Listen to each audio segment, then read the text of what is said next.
On my 70th birthday, my son handed me an envelope across the dinner table, and I opened it thinking it was a card. It was an eviction notice, 30 days to vacate the house I was sitting in, and my son smiled while I read it, right up until I set it down, smiled back and said, "There's one detail you got wrong, son," because my boy had forgotten who actually owned the house he was throwing me out of. Let me say that plainly, because it's the hinge the whole night swings on, and I need you to hold it. My son believed, genuinely believed, that the house we were sitting in was his. His name was on a deed. He'd been paying what he thought was the mortgage for 3 years. He'd planned this birthday dinner, invited the family, and chosen the moment I unwrapped my gift to hand me 30 days' notice in front of everyone. What he did not know, what he had never once thought to check, was that the deed he was so proud of, the one his wife had helped him arrange, transferred a house I had already, quietly, put beyond his reach 18 months earlier. He wasn't evicting me from his house. He was trying to evict me from mine, and he'd invited an audience to watch. I'm Harold. I'm 70 years old as of that night, and what happened between the moment I opened that envelope and the moment my son's face changed, the moment he understood the one detail he'd forgotten, is a story about what it costs a man to underestimate the quiet parent he'd decided was finished. But before I tell you what I said next, and why my daughter-in-law stood up so fast she knocked her wine into the birthday cake, I have to take you back 3 years. Because that's when they started building the thing they thought was a trap. Stay with me. It's worth it. Let me go back. My son's name is Kevin, and I'm going to try to be fair to Kevin, the way I try to be fair to everyone, because a cartoon villain teaches you nothing, and the truth is more useful and more frightening. Kevin wasn't born hard. Kevin was born anxious, the kind of boy who needed to feel secure, who counted his things, who cried when other kids touched his toys. And he married a woman named Deborah who understood that anxiety and knew exactly which string to pull. Deborah never raised her voice. Deborah's whole method was the reasonable, worried suggestion. "Kevin, what happens to this house if something happens to your dad? Kevin, you're the one paying for everything. Shouldn't your name be on it? Kevin, at his age, we really should get things formalized." Every sentence a small weight on the scale, and Kevin, anxious Kevin, felt safer every time she added one. Here's the situation they thought they understood.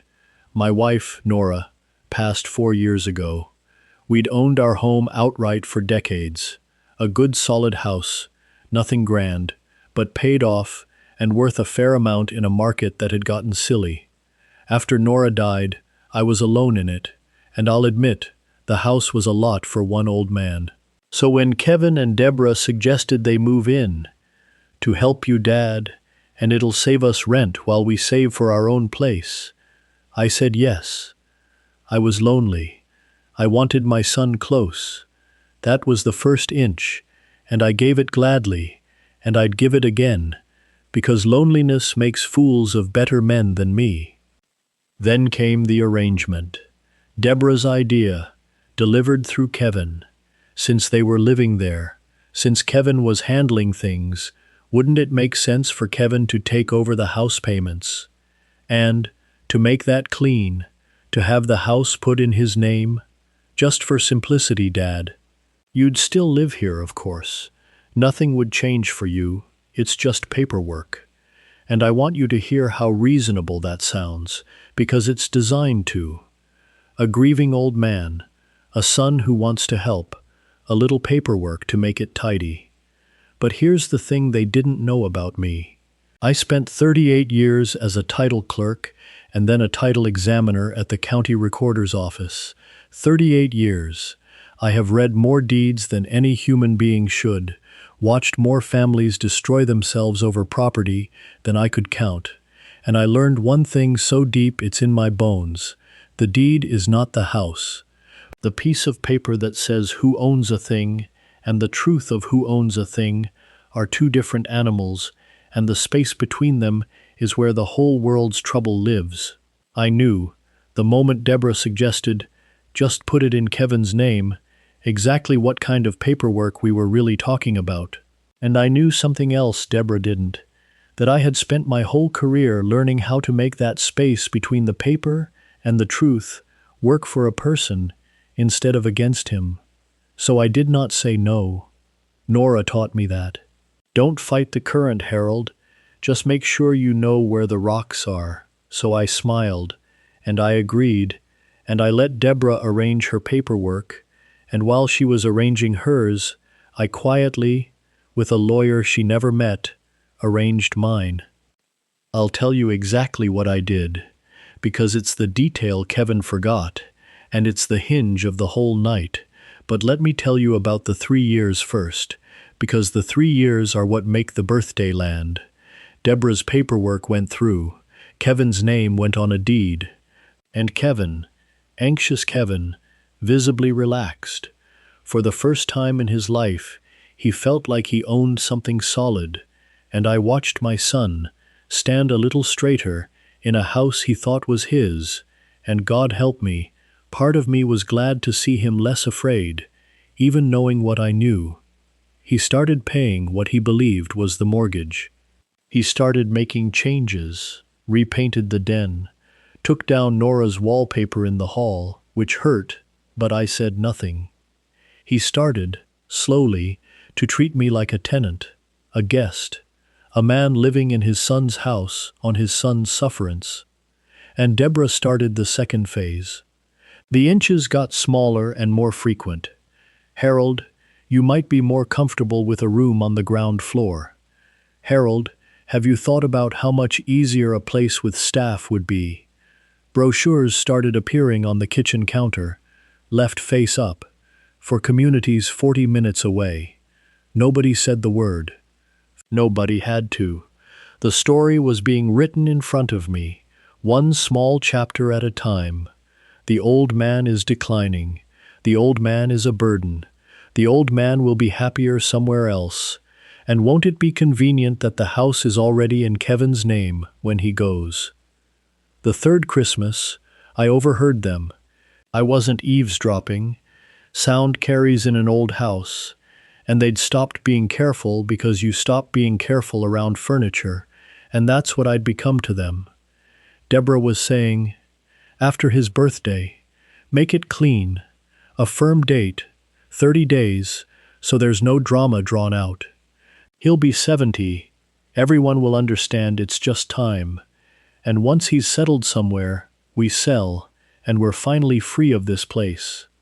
And Kevin said, and this is the part I carried like a stone for months, Kevin said, it feels cold, doing it on his birthday, and Deborah said, it's a kindness, Kevin. A clean cut. Trust me, he's not even really tracking things anymore. He's not even really tracking things anymore. I had read 10,000 deeds. I could recite the chain of title on that house from memory back to 1961, and my daughter-in-law thought I wasn't tracking things. That was the night I stopped waiting, not out of rage. I want to be clear, the rage came later, and I'll tell you how I handled it. But out of something colder and calmer, I understood, finally, that the current wasn't going to carry me somewhere survivable. It was going to carry me to a room with a brochure's worth of strangers, 40 minutes from anyone, in a house I'd let them take because I loved my son and mistook his wife's tidiness for care. So I went to see my lawyer. And I want to tell you what I'd done 18 months before that, the thing Kevin forgot, because now the pieces are in place for you to understand it. When Deborah first arranged to put the house in Kevin's name, I hadn't just signed her paperwork. Before I signed a thing, I'd gone to my own attorney, a woman named Grace, who'd worked across the counter from me for 20 years and knew exactly what I knew about deeds, and I had established a trust. My trust.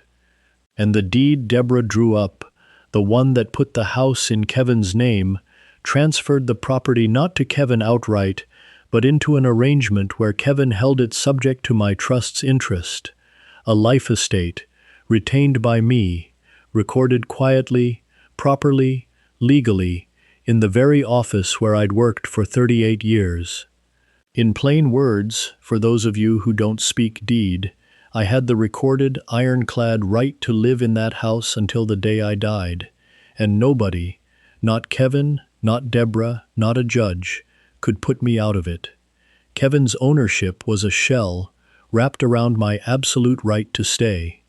He'd been paying for 3 years toward a house he could not evict me from and could not sell out from under me, and he never knew, because Deborah drew up the paperwork she wanted, and I signed it, and underneath it sat the paperwork I'd already recorded that made hers a decoration. The deed is not the house. I'd spent my life learning that. They'd spent 3 years forgetting it. Let me tell you about the day I set it up, because I know some of you are sitting on a decision like it right now.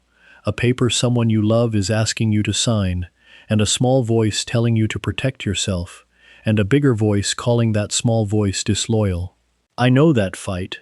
I had it in Grace's office. Grace and I had worked the same counter for 20 years. She'd gone off to law school at 45, night classes, and come out the other side a real estate attorney, and she was the one person alive who knew deeds the way I did.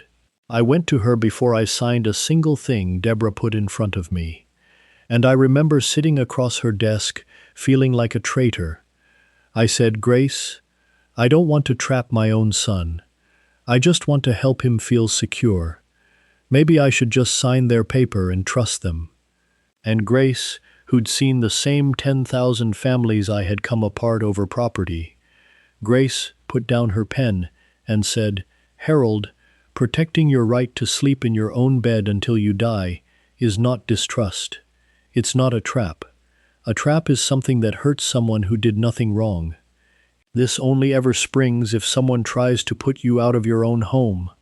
If Kevin never does that, he never even knows it's there.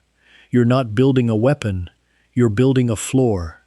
Build the floor. Build the floor." I've thought about that sentence 1,000 times since. So we built it. A life estate, retained by me, sitting underneath whatever deed Deborah cared to draw up. Recorded quietly in the county office, where I'd spent 38 years, by clerks who'd trained under me, in a ledger I trusted more than I trusted my own memory. And then I went home, and a few weeks later I sat at my kitchen table and signed Deborah's paperwork with a steady hand, the paper that put the house in Kevin's name, knowing that underneath her decoration sat Grace's bedrock. Deborah watched me sign and thought she'd won.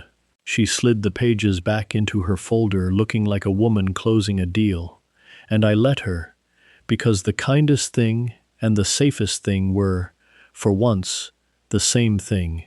Say nothing, sign the shell, and let the floor do its quiet work only if it ever had to. It had to. 3 years later, on my birthday, it had to. So, my 70th birthday, they threw me a dinner, and I understood what it was the moment I saw the guest list: Kevin's in-laws, a couple of neighbors, Deborah's sister, an audience. Because you don't invite witnesses to a celebration, you invite them to a proceeding. Deborah was radiant, attentive, refilling my water, and I knew her well enough by then to know that Deborah was warmest right before she was about to be cruel. The cake came out, everyone sang, and then Kevin, with a strange tight smile, slid an envelope across the table and said, "We've got something for you, Dad. It's about the future." And I opened it thinking, God help me, that it might be a card, and it was a notice to vacate. 30 days, drawn up on a lawyer's letterhead, formal, final, handing me out of my own home in front of 10 people, while my son watched my face to see it fall.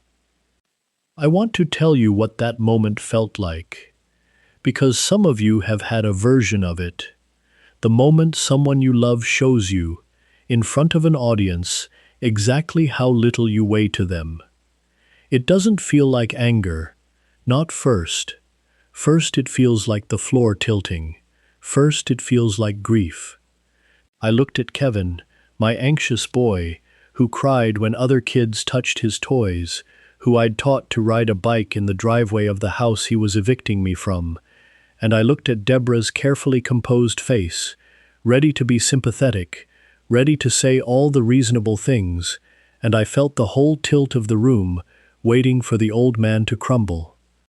And then, underneath the grief, I felt something my 38 years had put there. I felt the deed, the real one, the one recorded in my own hand's territory, the one Kevin forgot to check because Deborah told him not to worry about it, and the floor came level again. I set the notice down on the table. I smiled, a real one, which I think unsettled them more than tears would have. And I said, "Thank you, Kevin. That's very organized. But there's one detail you got wrong, and I'd hate for you to embarrass yourself at the courthouse, so let me save you the trip." The table went quiet. Deborah's smile flickered. I said, "You can't evict me from this house. Not in 30 days, not in 30 years. Because when Deborah had you put this house in your name 3 years ago, I retained a life estate, recorded, legal, absolute. I have the right to live here until I die, and it sits underneath your deed like bedrock. You've spent 3 years paying toward a house you can't sell and can't empty of me. It's all down at the county office. Public record. I'd know.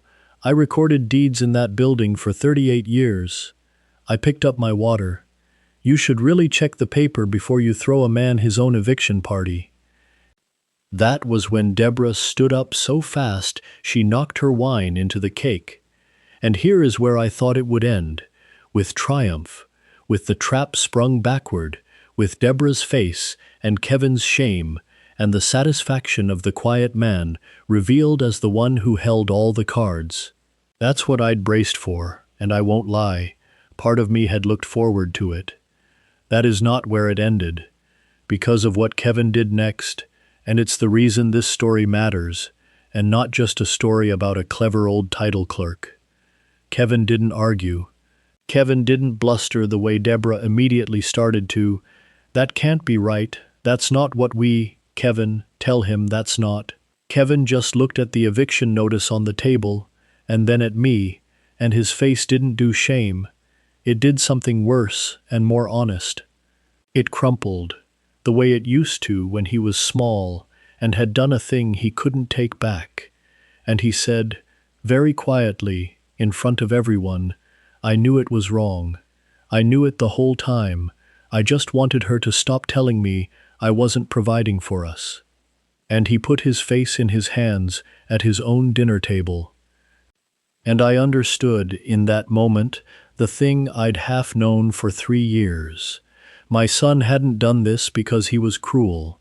He'd done it because he was anxious and led and desperate to feel like a man who owned something, and a woman who understood that fear had aimed it, patiently, at his own father. Kevin was the weapon, and you don't hate a weapon. You take it out of the hand that's aiming it. Real life doesn't wrap up like a movie, so here's the honest after. I did not throw them out, though I could have. The life estate cut both ways, and a lawyer will tell you I had options. Deborah wanted a war, and for about a week there was one, cold and quiet, until she understood that every road out of it ran through a public record in a building full of people who'd worked beside me for decades. The eviction was worthless paper. The house was mine to live in until I died, and Kevin's only on those terms. Deborah left before the summer. She'd married a man she thought would own things, and discovered he owned a shell wrapped around his father's right to stay, and that was not the marriage she'd drawn up. Kevin stayed. That surprised people. It didn't surprise me, because I'd seen his face at that table. He sends the in-laws home, and he sits with me in the evenings now, in the house he tried to evict me from, And slowly, the way an anxious boy relearns safety, he's becoming a man who doesn't need to own a thing to feel like he's worth something. That took a wall. Nora would have understood.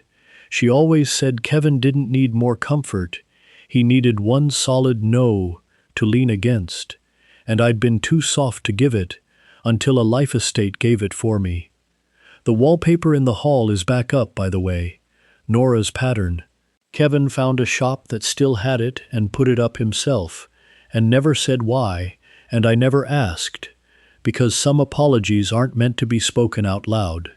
The stairs in my house are still fine. I climb them twice a day. I sleep in the room I shared with Nora for 41 years, in the house that is recorded, in the county's own ledger, as mine to keep. And the eviction notice, I kept it. It's in a drawer. On my next birthday, Kevin's going to be 70 someday himself, and if he ever gets anxious about who owns what, I'll show it to him, and we'll laugh, because that's what you do with a wound once it's become a scar. So here's what I'll leave the older ones with tonight, because this one's for us. The ones whose children have started leaving brochures on the counter, started talking about our future in that careful voice, started treating us like furniture in our own homes. Know what you own, not what the newest piece of paper says, what you own, underneath, in the bedrock. Nobody can hand you out of your own life if you've quietly made sure the ground you're standing on is recorded in your name. You don't have to fight. You don't have to shout. You just have to know where the rocks are, the way my Nora said, and let the people who underestimated you discover them on their own. I almost didn't protect myself. 3 years ago, lonely and grieving, I nearly signed Deborah's paper and nothing else, because fighting felt like distrust, and I wanted so badly to trust my son. I'm so glad I remembered, before I signed, that the deed is not the house. Now, the comments, and I read every one, was I wrong to set the trap 18 months before they sprung theirs? Some of you will say I should have simply trusted my son and dealt with the fallout honestly.